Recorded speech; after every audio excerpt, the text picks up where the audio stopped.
जय श्री कृष्णा दोस्तों। आज मैं आपको बैसाख मास के आग सींचने की कहानी सुनाने जा रही हूँ। किसी नगर में एक राजा राज्य करते थे। उनकी दो रानियां थी। बड़ी रानी कोई काम नहीं करती थी और ना ही कभी पूजा पाठ करती थी। उनकी धर्म कर्म में कोई रुचि नहीं थी। लेकिन राजा की छोटी रानी बहुत काम किया करती थी और वह पूजा पाठ भी करती थी। राजा की छोटी रानी बैसाख माह में स्नान करती थी तथा रविवार का व्रत रखती थी और आंकड़े के पेड़ की पूजा किया करती थी। बड़ी रानी जब छोटी रानी को पूजा करते हुए देखती तो उन्हें बहुत गुस्सा आता था। वह छोटी रानी से ईर्ष्या करती थी। एक दिन की बात है, छोटी रानी जब आंकड़े के पेड़ की पूजा करके आ रही थी तो बड़ी रानी ने उसे देख लिया। तब बड़ी रानी सोचने लगी, मैं ऐसा क्या करूं जिससे छोटी रानी की पूजा बीच में ही छूट जाए। सोचते सोचते बड़ी रानी को एक विचार आया और उसने सैनिकों को बुलाया और सैनिकों से बड़ी रानी ने कहा कि हमारे राज्य में जितने भी आंकड़े के पेड़ हों उन्हें काट डालो, कोई भी पेड़ बचना नहीं चाहिए। सैनिकों ने रानी के कहे अनुसार आग के सारे पेड़ कटवा दिए। जब दूसरा रविवार आया तो छोटी रानी पूजा करने गई और छोटी रानी ने देखा कि कोई भी आग का पौधा वहां नहीं था। तो वह पूजा का सामान लेकर जंगल की तरफ चली गई और जंगल में आग का पौधा ढूंढने लगी। कुछ देर बाद छोटी रानी को एक छोटा सा आग का पौधा दिखा तो उसने वहां बैठकर आग के पेड़ की पूजा की, व्रत कथा पढ़ी और फिर अपने घर वापस आ गई। जब छोटी रानी जंगल में पूजा करने गई तब बड़ी रानी ने राजा से कहा, महाराज, पता नहीं छोटी रानी क्या टोना टोटका करती है। कब से जंगल में गई है और अभी तक नहीं आई। वह आपका और आपके राजघराने की बेइज्जती करवाएगी। लोग क्या कहेंगे। मेरी मानो तो छोटी रानी को देश निकाला दे दो। राजा ने बड़ी रानी की बात पर यकीन कर लिया और बहुत गुस्सा हो गए। जैसे ही छोटी रानी घर आई तो राजा ने कहा, रुक जाओ, तुम अंदर नहीं आ सकती। मैं तुम्हें देश निकालने का आदेश देता हूँ। तुम इसी वक्त यहाँ से चली जाओ। छोटी रानी ने कुछ नहीं कहा और चुपचाप वहां से चली गई। चलते चलते वह उसी जंगल में पहुंच गई जहां वह आग का पेड़ था। वहीं पास में एक छोटी सी झोंपड़ी बनाकर वह वहीं रहने लगी। वह वैसे ही बैसाख स्नान करती और रविवार का व्रत रखती। रविवार के दिन आग के पौधे की पूजा करती। इसी तरह पूरा बैसाख का महीना बीत गया। धीरे धीरे समय बीता और रानी को महल से निकले हुए पूरा एक साल हो गया। छोटी रानी के जाने के बाद बड़ी रानी बहुत ही खुश रहती थी।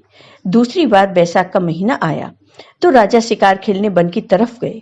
उस दिन रविवार था और छोटी रानी का व्रत था। छोटी रानी आग के पौधे की पूजा कर रही थी तो वह बड़े दुखी मन से प्रार्थना कर रही थी, जिसे देखकर सूर्य भगवान प्रसन्न हो गए। सूर्य देव की माया से राजा जंगल में रास्ता भटक गया और राजा इधर उधर भटकने लगा। राजा के सैनिक और घोड़े पीछे छूट गए। राजा को इधर उधर भटकते भटकते बहुत थकान हो गई और उन्हें बहुत तेज प्यास लगने लगी। राजा ने सब जगह देखा लेकिन उन्हें कहीं भी पानी दिखाई नहीं दिया। थोड़ी देर बाद उन्हें पक्षियों के चहचहाने की आवाज सुनाई दी। राजा ने सोचा, उधर पक्षी हैं तो हो सकता है उधर पानी हो, जाकर देखता हूं। राजा उसी तरफ गए। वहां जाकर राजा ने देखा, वहां आग का बहुत बड़ा पौधा था। उसके नीचे 5 रोटी एक पानी से भरा घड़ा रखा था तथा दीपक जल रहे थे। राजा ने वो रोटी उठाकर खा ली और घड़े का पानी पी लिया। वहीं पास में एक पेड़ के नीचे राजा बैठ गए। फिर शाम को महल में आ गए। महल में आकर उन्होंने सैनिकों को आदेश दिया, जाओ जंगल में जाकर देखो वहां कौन रहता है। वो रोटी और पानी किसने रखे थे, उन्हीं की वजह से आज मेरी जान बची है। मैं उसे इनाम देना चाहता हूँ। राजा की आज्ञा से सैनिक जंगल में गए। सैनिक इधर उधर देखने लगे। फिर उन्हें एक छोटी सी झोंपड़ी दिखाई दी। सैनिक वहां गए और आवाज लगाई तो एक औरत निकल कर आई। सैनिकों ने पूछा, आप कौन हो और क्या आपने ही आग के पेड़ के नीचे रोटी और पानी का घड़ा रखा था। तब रानी ने कहा, हाँ, मैंने ही रखा था। सैनिकों ने कहा कि तो आपको राजा ने बुलाया है, आपको हमारे साथ राजमहल में चलना होगा। तो छोटी रानी ने महल में जाने से इनकार कर दिया। सैनिकों ने वापस आकर सारी बात राजा को बताई कि वहां एक औरत रहती है और उसने महल में आने से इनकार कर दिया है। तो राजा ने कहा, ऐसी कौन सी औरत है जो राजा के बुलाने पर भी नहीं आई, चलो मैं खुद चलकर देखता हूँ। राजा सैनिकों के साथ जंगल की तरफ गए। वहां जाकर सैनिकों ने आवाज लगाई तो छोटी रानी बाहर निकल कर आई। राजा ने देखा तो उन्हें पहचान लिया और राजा को सारी बात याद आ गई। तब राजा ने कहा, हे रानी, मुझसे बहुत बड़ी गलती हो गई, मुझे क्षमा कर दो। तुम्हारे पूजा पाठ करने की वजह से ही आज मेरी जान बची है।